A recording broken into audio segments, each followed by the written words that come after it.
First நம்மளோட பேஜ்ல resin art videos போட்டு என்னென்ன ஒர்க் இருக்குன்னு பார்க்கலாம் வாங்க. இது பாத்தீங்கன்னா வெட்டிங்க்கு கிஃப்ட் பண்றதுக்காக வேண்டி ஒரு 8 இன்ச் ஒர்க் ஒன்று அராக் தீம்ல.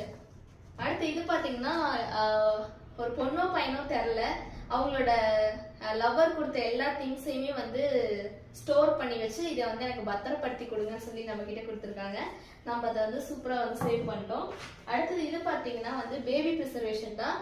இதுல பாத்தீங்கன்னா பாப்பாவோட தொப்புள் கொடி, அப்புறம் அம்மாவோட பிரெக்னன்சி கிட்டு, பாப்பாவோட பேங்கிள், முக்கியமா அதுல அவங்களோட குட்டி நெயில்ஸ் கொடுத்துருக்காங்க, அது இருக்கு. இது பாத்தீங்கன்னா வந்து வெட்டிங் ப்ரிசர்வேஷன் தான். வெட்டிங்ல இருக்க மாலை அதை வந்து நம்ம கிளாக் பண்ணிருக்கோம். அடுத்து இது பாத்தீங்கன்னா பேபி ப்ரிசர்வேஷன் தான். இது வந்து பாத்தீங்கன்னா 16 இன்ச்ங்க. சைஸ் எவ்வளவு இருக்குன்னு பாருங்க. என் சைஸ்ல பாதி இருக்கும் போல இது. இதுவுமே வந்து பேபி திங்ஸ் தான். பேபி திங்ஸ் எல்லாமே வச்சு ப்ரிசர்வ் பண்றது தான். உங்களுக்கு ஏதாவது தேவைப்பட்டுச்சுன்னா நம்பருக்கு கான்டாக்ட் பண்ணுங்க. Tata bye by.